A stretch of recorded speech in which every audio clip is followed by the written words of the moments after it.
Hi అండి. ఒంగోలులో నివసించే వాళ్ళందరికీ ముందుగా గుడ్ న్యూస్ అండి. మన ఒంగోలులో ప్రతి ఒక్కరికి ఒక సొంత ఇల్లు ఉండాలనేది ప్రతి ఒక్కరికి కల అండి.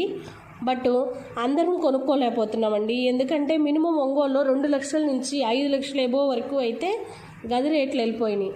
ఒక సామాన్యుడు ఒక హౌస్ కట్టుకోవాలి అని అంటే స్థలంగా కొనుగోలు చేయలేకపోతున్నామండి. ఇటువంటి తరుణంలో అండి మన ప్రగతి రియల్ ఎస్టేట్ వాళ్ళు ఆలోచించి మనకి కార్పొరేషన్ లిమిట్స్లో మున్సిపల్ వాటర్ కూడా అన్నీ అందుబాటులో ఉండేటట్లు, అలానే అందుబాటు ధరల్లో మనకి వెంచర్ అయితే వేస్తున్నారండి. త్రోవగుంట మండవారిపాలెం వెళ్ళే దారిలో మనకి వెంచర్ ఇచ్చున్నారండి. DTCP అప్రూవ్డ్ లేఅవుట్ అండి. మీకు ఎవరికైనా సొంత ఇంటి కళ అనేది నిజం చేసుకోవాలి అని ఉంటే స్క్రీన్ మీద ఉన్నటువంటి నెంబర్ని సంప్రదించండి. Thank you.